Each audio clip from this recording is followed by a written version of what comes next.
Bonjour à tous, j'ai décidé exceptionnellement d'intervenir sur les élections législatives 2024. À la surprise générale, nous nous retrouvons à revoter en ce mois de juin et juillet pour les législatives avec la dissolution de l'Assemblée nationale. Alors, c'est vrai que le moment est important, donc on va regarder au niveau numérologique et au niveau du tarot de Marseille la réaction que nous avons par rapport à ces élections très attendues, où nous avons actuellement 3 groupes qui sortent du lot. Cette vidéo est tournée le 19 juin. Donc pour info, on est à une dizaine de jours de l'élection du premier tour. C'est vrai que les 3 blocs qui apparaissent, on a un bloc qu'on va annoncer de droite extrême et de forte droite avec le Rassemblement national. Et nous avons un bloc majorité présidentielle un peu centriste, centre-droit. Et nous avons un bloc qu'on va appeler le Front populaire, le nouveau Front populaire de gauche. En fait, on a donc à peu près 3 blocs importants qui se dessinent dans l'élection qui arrive. Alors, je vais regarder avec le tarot le résultat de ces élections au soir du 30 juin et au soir du 7 juillet. Alors, j'ai un petit peu regardé en numérologie. En numérologie, le 30 juin 2024, cela va nous donner 2060.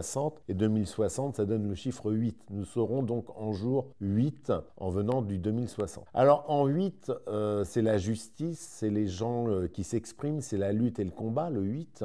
Donc c'est un chiffre un petit peu difficile, il va y avoir beaucoup de tensions le 30 juin 2024 en France, pendant ce premier tour des élections. Le résultat va être très tendu. Au soir du premier tour, on va penser qu'il y aura peut-être une majorité possible sur le bloc droite extrême, et on va regarder tout de suite. Alors je pense que c'est le bloc qui va sortir de toute façon largement en tête, avec une possibilité de 40% à peu près, entre 30 et 40%.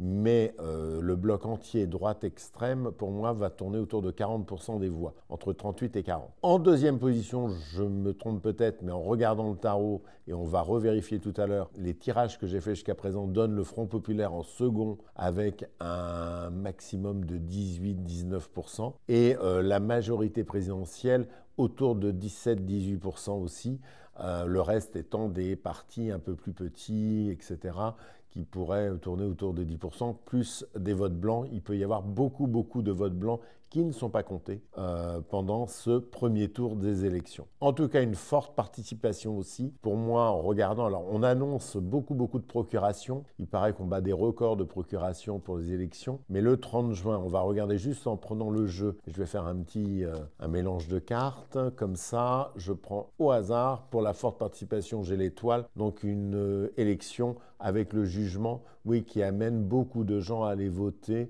En tout cas, les gens vont vouloir montrer soit leur approbation, soit leur désapprobation à ce qui se passe actuellement dans le pays. Donc pour moi, une forte participation à cette élection. Sur le second tour, on va regarder la participation aussi. On a également le jugement, forte participation du second tour, qui pourrait être même en second tour encore plus forte que le premier. Donc une participation le 7 juillet importante. Voilà, donc ça c'est déjà ce qui amène les Français à se bouger, à vouloir s'exprimer ces élections législatives. Maintenant on va regarder, comme j'ai dit, les blocs. Donc on va regarder le premier bloc qui est attendu numéro 1. Donc je vais prendre 3 cartes dans le tarot en l'ayant mélangé. Pour le premier tour, le bloc droite extrême, donc j'ai la tempérance, j'ai le pape, que je vais vous montrer un instant, et l'empereur. Donc un premier tour réussi pour eux. Les gens vont massivement, en ayant confiance, dans le pape. Il y a une idée de confiance en amenant cette partie, ce bloc-là au pouvoir, en tout cas en ayant cette intention-là pour que les choses changent. On a une impression d'autorité avec l'empereur qui réussit les choses. La tempérance, on nous a bien dit que tout se passerait bien, que s'il prenait le pouvoir, il n'y aurait pas de soucis, etc. Donc en fait, là, il y a une forme d'équilibre pour ce parti, pour prendre le pouvoir, en tout cas cette partie-là, se disant prête à aller sur le second tour. Donc pour un premier tour, on a une efficacité de résultat. On va voir pour le bloc majorité présidentielle, le bloc qui est estimé entre 2 ou 3e position avec le front de gauche. Donc on va regarder 3 cartes et on va voir ce qui sort pour la majorité présidentielle, la partie on va dire centre droit. Je prends 3 cartes pour voir le 30 juin ce que cela donne. Là, on a la justice, les gens vont voter d'une façon assez droite, assez claire, pour ou contre. La force, on pourrait avoir un résultat un petit peu meilleur que ce qui est attendu, mais on les voit quitter les partis de gouvernement, donc avec le MA. Donc je ne les vois pas, déjà dans ce premier tour, on a une impression où les gens vont aller voter, mais ne voteront pas pour qu'ils restent au pouvoir. On a vraiment cette idée où une grande partie des députés ne vont pas pouvoir aller au second tour pour moi. On les voit quitter la politique, quitter cette partie majorité présidentielle. On voit beaucoup de députés non réélus ou ne pouvant pas se positionner sur le second tour qui aura lieu le 7 juillet. Voilà, il peut y avoir des surprises dans les résultats où ils n'auraient pas, par exemple, je crois, les 12,5% pour pouvoir se représenter au second tour. Donc une majorité présidentielle en difficulté par rapport à ce tirage le soir du 30 juin. Maintenant, on va regarder le troisième bloc, le nouveau Front populaire, je crois que c'est le nom. Donc on va prendre 3 cartes en pensant à ce nouveau Front populaire le soir du 30 juin, voir leurs résultats, leur satisfaction ou pas. On a le Soleil, le Jugement encore et le Pape. Là, on a un Front populaire qui peut être assez fort, un front de gauche qui peut représenter plus qu'on attend. Moi, je l'ai toujours pensé depuis que je fais les tirages, depuis le soir des second tours, du premier tour, pardon, et second tour d'ailleurs, c'est le même tour, des européennes, où j'ai pensé que le front de gauche serait plus fort à partir du moment où ils se mettaient d'accord. On voit un front de gauche où les gens vont aller voter pour défendre leurs idées, d'accord ou pas d'accord avec eux, mais je les vois plutôt en deuxième position, mais ils ne pourront pas gouverner, mais ils seront très content quand même du résultat. Mais je ne les vois pas en tête. J'ai bien dit que le premier bloc qui sera en tête sera le bloc qu'on appelle de la droite extrême et la gauche extrême, comme on peut dire. Elle ne sera qu'en deuxième position et ce sera très difficile pour eux de gouverner. Maintenant, on va aller regarder le résultat avec une seule carte à chaque fois de cette élection. On va regarder avec une carte le résultat le 7 juillet au soir. Est-ce que le bloc droite extrême aura la majorité? On va déjà prendre une première carte. On a la Lune. Pas tout à fait. Ça va être un peu compliqué d'avoir la majorité. Il va falloir travailler pour faire une majorité, essayer de trouver de nouveaux électeurs, faire des choix aussi d'alliance avec l'amour. Donc, je ne les vois pas ayant la majorité. Et pour moi, on tournera, je crois que la majorité, c'est 289 députés. Moi, je vois un bloc en dessous, autour de 250, 270 députés. On n'a pas la majorité et ça va être compliqué. Il va falloir faire des alliances pour trouver des solutions, en tout cas pour ce bloc-là, s'il arrivait au pouvoir. On va regarder la même chose avec la majorité présidentielle. Est-ce qu'il y a une possibilité de faire un meilleur score au second tour de ces élections législatives le 7 juillet, majorité présidentielle le 7 juillet. Je prends 3 cartes que je découvre en même temps que vous. La première, c'est le jugement. Bien sûr, il peut y avoir des résultats. La roue du destin, ça va être compliqué. On peut perdre la moitié, pour moi, plus de 50% de députés, et je les vois loin, je les vois même plutôt perdre beaucoup de monde. Alors je ne sais pas, je crois qu'aujourd'hui ils ont dans les 270 députés. Moi je les vois sur un bloc à 150, 145 députés maximum. C'est mon sentiment au résultat que l'on a ici avec le tarot. Je vais faire la même opération maintenant sur les résultats donc, du 7 juillet pour le nouveau Front populaire. Donc, puisqu'ils se sont appelés comme ça, donc on va prendre 3 cartes pour le résultat du 7 juillet. Donc le résultat, je les découvre en même temps que vous. Le mal, là aussi, on a un bloc qui est moitié moins important que le bloc, on va dire, de Rassemblement national et de Reconquête. Là, on a un bloc qui va avoir entre 145 et 150 députés aussi. À peu près le même nombre, on pourrait avoir à peu près le même nombre de députés que la majorité présidentielle. C'est-à-dire ces deux blocs se retrouvent dans la même tendance. On a à peu près les mêmes cartes, hein. C'est assez étonnant. On a le mât, on a la roue et on a la tempérance. Je vais dire légèrement au-dessus. Quand l'un pourra avoir 145 députés, l'autre en aura peut-être 148, 149 par exemple, on pourra avoir ça. Mais en tout cas, c'est deux blocs qui vont être assez de même poids. Donc, au sortir des élections, on se retrouve face à un gros bloc Rassemblement national qui n'aurait pas tout à fait la majorité, qui frôlerait pour moi la majorité, mais qui ne l'aura pas, qui va être obligé de faire des alliances. On aurait deux blocs, majorité présidentielle, centre-droit et Front populaire, à peu près de poids identiques. Et ça va être très très compliqué de mettre en place un gouvernement avec des gens qui n'ont pas de majorité. Alors, est-ce que dans le 7 juillet au soir, est-ce que l'on aura la possibilité d'avoir un Premier ministre nommé par M. Macron qui soit du bloc Rassemblement national?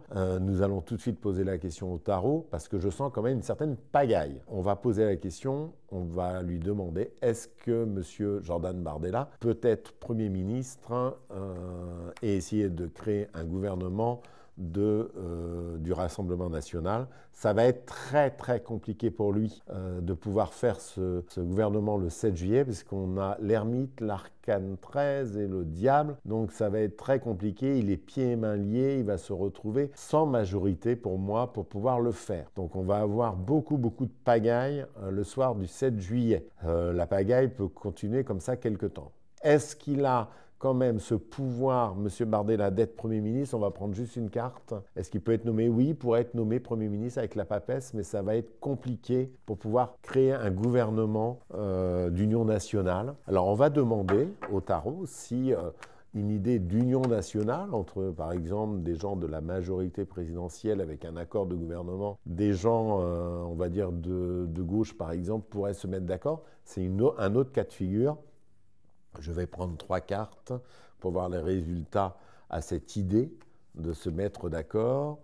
Ça va être... Alors, là, il y a un peu plus de chances de se mettre d'accord pour essayer de trouver quelque chose d'union nationale, mais ça va être très compliqué de gouverner parce qu'on a l'ermite. Donc, même si on se mettait d'accord, même si on trouvait un Premier ministre qui accepterait d'aller un peu au casse-pipe, là, ça risque d'être très compliqué. Il va falloir travailler sur un programme, il va falloir se mettre d'accord. Moi, je sens que les 2-3 ans qui viennent, on est dans une situation de grande pagaille, même si, parce qu'il y aura une grande majorité, quand même pratiquement une majorité, on frôlera la majorité avec un bloc du Rassemblement national. Donc je ne vois pas comment on va pouvoir gouverner facilement si on était de la majorité présidentielle en se mettant d'accord avec des gens, par exemple, du Front populaire. Ça va être très très compliqué. Il n'y aura jamais vraiment de majorité, on le sent, avec cet ermite. Il va falloir travailler texte par texte. Il y a peu de choses qui vont se faire. On a l'impression que ça va être un peu... il ne va pas se passer grand-chose. Et ça va être un problème pendant un an et demi. C'est un peu mon idée. Alors, j'avais regardé un petit peu tout ça en numérologie aussi, et c'est un peu mon idée. J'avais annoncé qu'il y aurait une dissolution de l'Assemblée nationale pendant l'année. J'avais même parlé du mois de juin, au cours des conférences que j'avais organisées avec Thérèse Legendre en astrologie. Là, la situation de la France pour l'année qui vient me semble bien compliquée, même si je pense que les Jeux olympiques vont bien se passer, etc., puisqu'on n'aura pas trop le choix.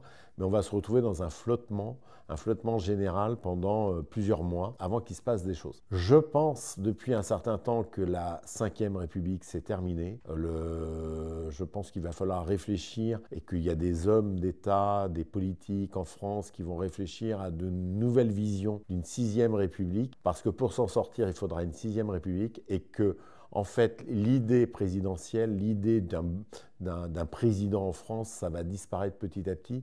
On va repasser à un gouvernement avec un Premier ministre et l'idée de la fonction présidentielle avec le moi je décide, etc. C'est quelque chose qui va disparaître dans les 2-3 ans qui viennent pour moi. J'avais déjà fait quelques études en numérologie là-dessus. J'ai toujours dit que la Ve République allait s'arrêter pour la Sixième République et qu'on va se retrouver avec un gouvernement assez fort, assez autoritaire, avec des gens qui vont demander aussi beaucoup plus de respect, beaucoup plus d'autorité en France, beaucoup plus de choses comme ça. Ce gouvernement, il n'y aura plus vraiment de président. Je pense qu'on arrive là sur les derniers présidents, ou alors des présidents ou un président honorifique, mais il n'y aura plus l'idée d'un poste présidentiel comme ça. Je pense qu'on est sur peut-être encore un président en France, mais après c'est terminé. On ira sur une politique qui sera beaucoup plus gérée par un Premier ministre avec un gouvernement et qu'il va y avoir beaucoup plus de décentralisation par rapport aux difficultés des Français. Donc on va vers des choses beaucoup plus simples. On va demander de la simplification, mais aussi plus d'autorité de l'État. On aime, on n'aime pas, mais en tout cas, on va demander, les Français vont vouloir plus d'autorité, plus de respect, attention à tout ce qui va être caméra filmée, vidéo, etc. Ce sont des choses qui peuvent se développer où les gens vont vouloir, en se disant, moi j'ai rien à me reprocher, je veux qu'on mette en place des choses comme ça avec plus d'autorité, plus de respect. Et ça, c'est quelque chose qui va être demandé de plus en plus. Donc on risque d'avoir aussi des gouvernements assez fermes, assez autoritaires dans les années à venir. Alors peut-être que les blocs, par exemple le Rassemblement national, etc., arriveront finalement à gouverner, je n'en sais rien. Mais en tout cas, c'est un peu, ça amène beaucoup plus d'autorité. Et il y a des hommes et des femmes politiques qui vont arriver pour amener cette autorité. Ça, on le ressent. Et la disparition de la fonction présidentielle, moi, je la ressens beaucoup. Alors je veux juste faire un tirage sur cette idée de non-fonction présidentielle. On se rapprocherait d'un gouvernement uniquement avec un Premier ministre qui serait issu de l'Assemblée nationale. Je vais prendre 3 cartes pour voir si mon idée de fin de la 5e et une 6e République sans une fonction présidentielle est possible. Là, actuellement, en premier, on a sorti le diable, le jugement et la justice. Je pense qu'on ira vers de la nouveauté, vers des nouvelles propositions françaises, vers du référendum pour amener de nouvelles idées avec le jugement. Il y a de l'inspiration, il va y avoir des hommes et des femmes qui vont vouloir simplifier la fonction politique dans ce pays pour amener les gens plus au plus près. Les fonctions de maire, la ruralité, les fonctions vont s'accroître au détriment d'une fonction un peu... Il y a une décentralisation qui va se faire au fur et à mesure. Voilà un petit peu ma vision que j'avais sur la politique à venir dans les prochaines semaines et les prochains mois, les législatives, le changement de gouvernement, la difficulté pour gouverner. Je vois quand même une grande pagaille, hein. Une pagaille dans l'année qui vient, ça va être quelque chose. Est-ce qu'il y aura démission ou pas de certains personnages de l'État ou pas? Je n'y crois pas vraiment, mais en tout cas, on va avoir beaucoup de difficultés dans l'année à venir, voire les 2-3 ans, et il ne va pas se passer grand-chose dans le pays. Voilà un petit peu ma vision. J'espère que cela vous a plu d'avoir regardé cette vidéo. Je vous rappelle que vous pouvez vous abonner à ma chaîne YouTube. Vous pouvez partager, liker. Alors, les commentaires, là, haineux, je ne suis pas d'accord, blablabla, tout ça, c'est pas la peine, on les effacera, ça sert à rien. De toute façon, c'est normal, il y a des gens qui vont être d'accord, d'autres pas d'accord, etc. J'en profite pour vous parler de mon nouveau livre, La magie du tarot enfin dévoilée, que j'ai écrit conjointement avec mon amie Anina Nicole Duru. Et vous pouvez retrouver ce livre pour le commander via ma bio et puis le lien que vous avez qui s'est inscrit dessous. En tout cas, n'hésitez pas à liker, partager, commenter.